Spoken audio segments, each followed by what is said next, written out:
Capacities और conditioning, इन दोनों शब्दों के आसपास हम सब के जीवन में बहुत कुछ घटित होता है।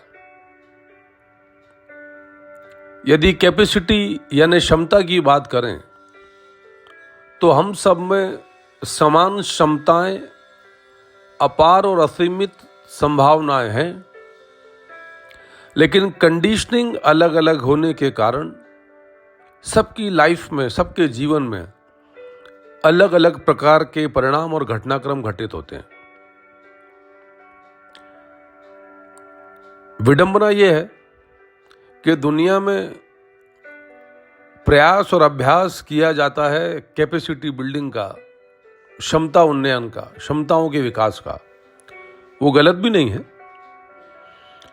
किंतु हम और आप कितने भी क्षमतावान क्यों ना हो, लेकिन परिणाम वैसे ही आएंगे जैसी हमारी कंडीशनिंग है, यानी मेंटल कंडीशनिंग, जैसा हमारा थॉट प्रोसेस, जैसा हमारा चिंतन और मनन।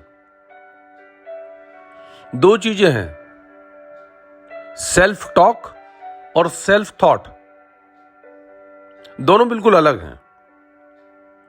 हम सब लोग सेल्फ थॉट के ऊपर, विचार श्रृंखला के ऊपर बहुत काम करते हैं और निश्चित तौर पर करना चाहिए,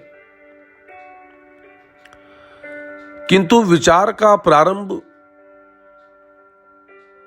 यानी सेल्फ थॉट की शुरुआत सेल्फ टॉक से होती है। किसी भी विचार का जो बीज है वो हमारा आत्मसंवाद यानी अपनी सेल्फ टॉक है, और हमारा आत्मसंवाद, हमारी सेल्फ टॉक 100% हमारी मेंटल कंडीशनिंग पर निर्भर है, और उसी मेंटल कंडीशनिंग से हमारी मेंटल कंडीशन यानी मानसिक स्थिति बनती है। मानसिक स्थिति यानी वैचारिक स्थिति बनती है, और वैचारिक स्थिति बनने के आधार पर ब्रेन को, मस्तिष्क को संदेश जाता है, और उस अनुरूप शरीर में ढेर सारी बायोकेमिकल, इमोशनल रिएक्शंस होती हैं, एक्शंस होती हैं, और उनके आधार पर हम कुछ भी करते हैं। यानी हमारे सोचने की, हमारे करने की, हमारे जीवन में कुछ भी घटित होने की यदि कोई नींव है तो वो हमारी सेल्फ टॉक, सेल्फ स्पीकिंग, खुद से खुद की बातचीत। और ये आत्म संवाद का पक्ष इतना कमजोर है जिसके चलते हमारी कंडीशनिंग जो है वो कमजोर हो जाती है, इम्प्रॉपर कंडीशनिंग होती है। और जब इम्प्रॉपर कंडीशनिंग होगी तो प्रॉपर रिजल्ट कैसे आएंगे? हम यदि जीवन में निराशा और नकारात्मकता की बातचीत ही सोच रहे हैं, हमारा आत्मसंवाद, सेल्फ स्पीकिंग निराशावादी, नकारात्मकतावादी, असफलतावादी है, तो वैसे ही मनमानस की स्थितियां हमारे जीवन में घटित होंगी। तो सेल्फ थॉट के पहले यदि किसी चीज पर काम करना है तो वह सेल्फ टॉक, सेल्फ स्पीकिंग, जिस पर सबसे कम काम किया जाता है।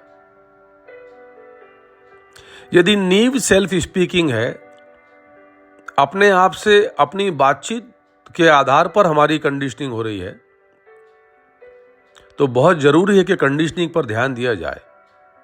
कोई भी बड़ा टूर्नामेंट होता है खेल का, या कोई बड़ा आयोजन हो, तो उसके पहले प्रतिभागियों की कैंप लगाए जाते हैं। कैंप क्या उनको खेल सिखाया जाता है? नहीं। इन कैंप का पर्पस होता है कंडीशनिंग। इनको आजकल तो कंडीशनिंग कैंप भी कहा जाता है, और कंडीशनिंग यानी मेंटल कंडीशनिंग।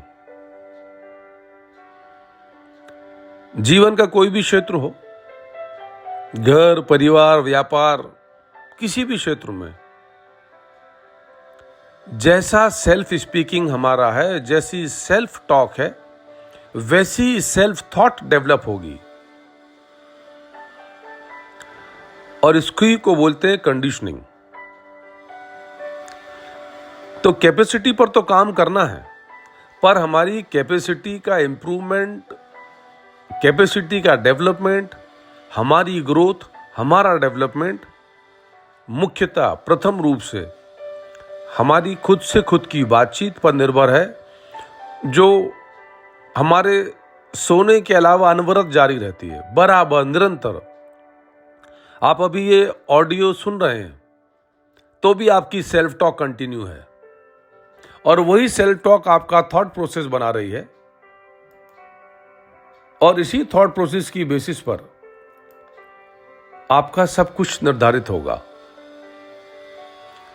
तो आज से सेल्फ थॉट के साथ साथ सेल्फ थॉट से पहले सेल्फ टॉक पर, सेल्फ स्पीकिंग पर ध्यान देना है, जो हमको प्रॉपर कंडीशनिंग दे सके, ताकि हम अपनी कैपेसिटीज को प्रॉपर यूटिलाइज कर सकें।